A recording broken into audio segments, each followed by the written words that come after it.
What is crack-a-lackin', everybody? Thomas here from That Money Guy, and I am back at you with another video. Today, we're going to be talking about retirement accounts in the U.S. What I did was I picked the three most common retirement accounts that you can get, invest in, buy, whatever you want to call it, in the U.S. as of 2020. I'm going to list them right here. So the first one is going to be the traditional IRA. Right, it's very, very common. It's pretty much the most widely known one. And then you got a Roth IRA, which is number 2, somewhere here. And after that, you got your 401k. What I'm going to be doing is I'm just going to be kind of going through and talking to you guys a little bit about each individual plan, what they offer, and what my feelings are on them. I have one of these. I'm not an expert. Again, I say this in all my videos. I don't claim to be. I just do what works for me. So with that being said, let's dive on in. So first of all, we're going to be talking about the traditional. We're going to be talking about the traditional individual retirement arrangement, which is an IRA. Basically, what that means is you can contribute approximately $6,000 as of 2019 into your IRA. That money goes in tax-free, your tax-free investment, but when you are taking out that money at a later date, you are subject to a tax. So put it in tax-free, taking it out, that's when they take your tax from you.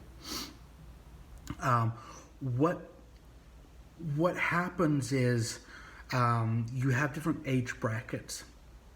If you're 49 or below, you can contribute $6,000 a year. If you're age 50 and above, you can contribute $7,000. The idea behind it being that the further away you are, the less the less you're going to need to put in that sense. So if you're starting off later, the government's going to give you more of an option to contribute a little bit more.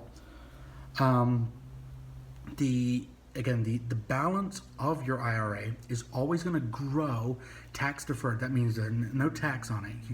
It'll grow, it will blossom into this wonderful thing, but only when you start taking money out, that's when you're going to be taxed. How much you're taxed, it depends entirely on if you made deductible or non-deductible contributions. Usually that's the kind of stuff you can set up with your employer or your brokerage firm, and they'll help you out with all that. Your next sort of big player in the retirement game is the Roth IRA. Roth IRAs have really kind of been coming up recently as the power player in the retirement savings community, if that's what you want to call it.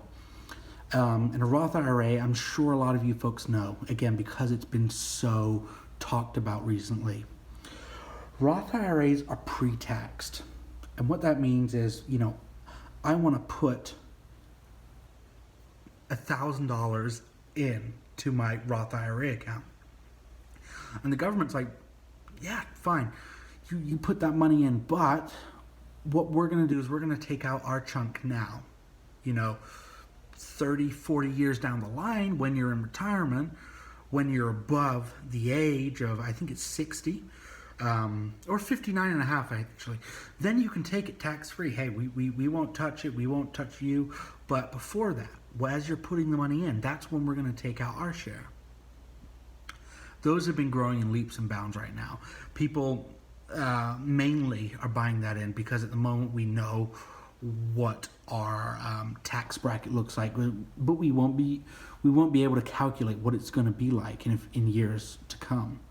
Not only that, but the idea, a lot of people like the idea of doing the legwork early and then just getting that out of the way so that you can enjoy it completely worry-free in retirement. If you want to contribute to a Roth IRA, it's really important that you remember this. You must have earned income. you have something called the ability to contribute, and it begins to phase out when your income reaches 120. I think it's $122,000. If you are a joint filer and you're filing with your spouse, your ability, so that number, that 122, that grows to $193,000.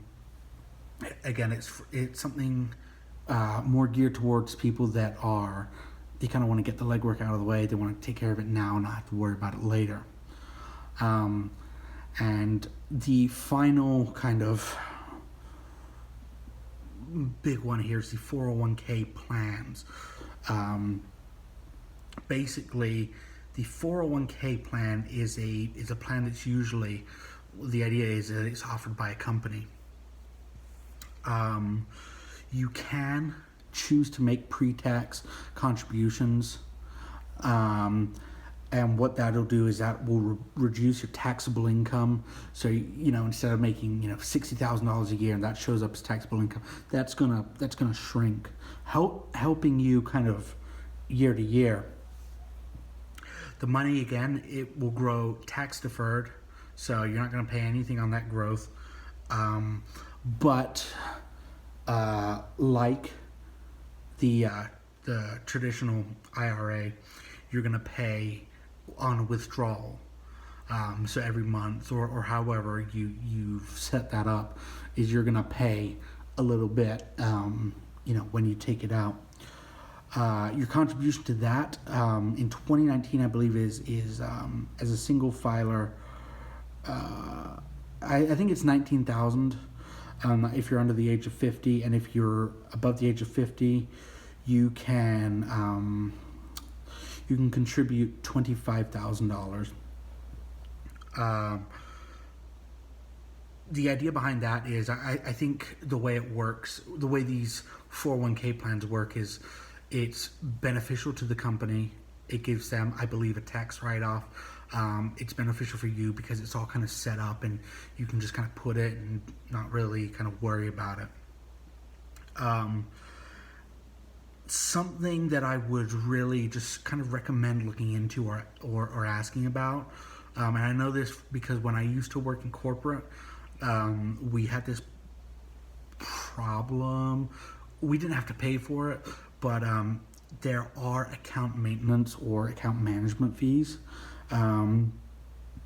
Sometimes you are also going to be at the beck and call of your employer. They might have different plans. Some of them might be good, some of them might be mediocre, or all of them might be mediocre, or all of them might be good. It really is just a case of sitting down with your HR rep and sitting down with your spouse and kind of figuring out what you want. Now, Roth IRAs and the kind of the traditional IRA, these are things that you can go to a brokerage, you can set up. 401ks, I believe are pretty much strictly for a like a corporate level thing, or sort of an employee thing. Please correct me if I'm wrong. With any of this information, I try and look up as best I can and remember as best I can. But just let me know in the comments, and I'll come back and I'll write a little, hey guys, I was wrong. But basically, the idea is, they all have pros and they all have cons. Some of them are better at some things and worse at others, and vice versa. The best thing, like I always say, is just do your due diligence. Take the time to read through that paperwork and go over everything, because when it comes to things like your retirement, a little hindsight early on could save you a lot of pain in the future. So if you guys like that, if that was helpful to you, please like, comment, and subscribe. I would really appreciate it if you just annihilated that like button. Thank you guys so much for watching. I appreciate it. Adios. Goodbye.